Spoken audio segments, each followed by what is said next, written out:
गुरु से युक्ति वो रास्ता पर चलने की नहीं मिली। तो बेटा हो कि पत्नी हो कि परिवार हो, आप जान लीजिए उसका भाग्य फूटा हुआ है। आध्यात्मिक दृष्टि से उसका भाग्य फूटा हुआ है, मैंने अभागा है। मनुष्य शरीर पा करके आप उस रास्ते पर भी नहीं चढ़े, उस रास्ता का पता भी आपको अगर नहीं चला, नहीं मिला, गुरु के शरण में नहीं गए, बिन दया संतन की में ही जानना इस राह को हुआ नहीं, होता नहीं, होनहारा है नहीं। तो जो लोग दीक्षित हैं वे बड़भागी हैं। आपको अभी कुछ मिला हो कि न मिला हो, लेकिन उस रास्ते बीज आपके अंदर पड़ गया है। थोड़ा भी अभ्यास अगर कर रहे हैं तो गुरु महाराज के प्रवचन में भी आ गया, थोड़ा थोड़ा भी करेगा तो अंतिम पूर्णता को पाएगा। क्या पूर्णता बनेगा? आप में मीरा की शक्ति आ जाएगी। मीरा को विष दिया गया, विष उसका कुछ नहीं बिगाड़ सकता। संसार के विष, संसार के दुख उसको प्रभावित नहीं कर सकता है। लेकिन यह एक जन्म में नहीं हो, लेकिन ये जो रास्ते पर चढ़ गया है, गुरु से युक्ति लेकर के साधना कर रहा है, उसका तो समझिए उद्धार का द्वार खुल गया है। इसलिए वह बड़भागी है। जो बड़भागी नहीं है, जो दीक्षा नहीं लिए हैं, गुरु से युक्ति नहीं सीखे हैं, अरे साधारण हीटर जलाने के लिए, कूलर जलाने के लिए तो बुद्धि चाहिए। जो गैस चूल्हा कभी नहीं जला है उसको जलाने दीजिए तो क्या करेगा? उसका नहीं जला सकेगा। जो चीज सामने है उसके लिए तो कोई बताने वाला चाहिए। आंख बंद करके अंधकार में प्रभु के पास जाने का रास्ता है, वो रास्ता बिना गुरु के कोई प्राप्त कर ले संभव नहीं है। इसलिए गुरु महाराज ने कहा, बिन दया संतन की में ही जानना इस राह को हुआ नहीं, होता नहीं, हुआ नहीं, कभी होगा नहीं और होता भी नहीं। मैंने तीनों काल की बात, भूत, वर्तमान और भविष्य, किसी काल में ये संभव नहीं। तो जो बहुत प्रिय है उसको कहिए। अभी गुरु महाराज ने क्या कहा? किसी बात को कोई बार बार सुनता है तो मन उस ओर झुक जाता है, मन प्रेरित होता है। कोई शराबी क्यों है?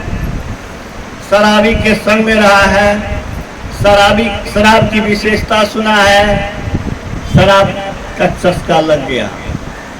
बड़े बड़े विद्वान जब इस शराब के शिकार हो जाते हैं, भागलपुर यूनिवर्सिटी में हिंदी के बहुत बड़े विद्वान थे, उनकी भाषा तो मत पूछिए, इतनी प्रांजल थी, इतने काव्यात्मक थी। वो जब हिंदी में क्लास लेते थे तो लगता था कि कोई कविता निकल लेगी। और उस आदमी को जब इस शराब की लत लगी तो जवानी में ही उसकी मृत्यु हो गई, लीवर उसका खराब हो गया। तो सुनने से ही मन झुकता, सुनने से ही जानता है, जानने से ही मानता है, मानने से ही करता है, करने से ही पाता है। इससे बड़ी कोई कमाई नहीं हो सकती है, इससे बड़ा कोई सुख का साधन नहीं हो सकता है। इस बात को दृढ़तापूर्वक स्वयं समझिए, स्वयं इसको ग्रहण कीजिए और अपने लोगों को भी। खाली बैंक बैलेंस बेटा बेटी को देने से नहीं होगा, मकान बना करके देने से नहीं होगा। जो चीज यह है, यह इसको चोर चुरा नहीं सकता, लुटेरा लूट नहीं सकता, मौत छीन नहीं सकता। अंत में वह उस आत्मा की इतनी गति होगी कि वह जीवन मुक्त हो जाएगा। अभी आप सुन रहे थे, तो जीवन मुक्ति कहिए, दुखों से मुक्ति कहिए, नित्य शाश्वत सुख की प्राप्ति कहिए, ईश्वरत्व कहिए। इसमें कोई शब्द में अंतर नहीं है, सब एक ही बात है। दुख से छूटा हुआ कौन है? जो मुक्त है। मुक्त कौन है? जो ईश्वर में मिल गया है, ईश्वरीय शक्ति उसको प्राप्त हो गई है। इसलिए मैं कहता हूँ कि मुक्ति का अर्थ है दुखों से छुटकारा। मुक्ति का अर्थ है नित्य आनंद ब्रह्मानंद पाना, जिससे भिन्न होने का कोई अवसर नहीं। दुख रहित सुख पाना, ईश्वर को पाना और ईश्वर ही हो जाना।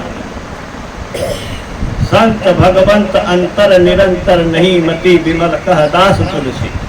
संत और भगवान में कोई अंतर नहीं है। बूंद जब समुद्र में मिलता है तो बूंद बूंद नहीं रहता है, वह समुद्र हो जाता है। इसी तरह से हम आप तब तक दुखी हैं, दरिद्र हैं, पीड़ित हैं, भयभीत हैं, चिंतायुक्त हैं, परेशान हैं, कब तक? जब तक शरीर इंद्रियों के संग है। शरीर इंद्रियों से कैसे छुटकारा हो, इसी के लिए भगवान राम का उपदेश है, भगवान कृष्ण का उपदेश है, और वर्तमान में संत में ही का उपदेश है।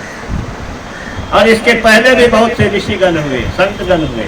उन संतों ने जो रास्ता दिया वो उस रास्ते में कोई अंतर नहीं है। सब ने यही कहा कि सुख पाने का, शाश्वत सुख पाने का, दुख रहित सुख पाने का एक ही स्थान है, वह स्थान है परमात्मा धाम।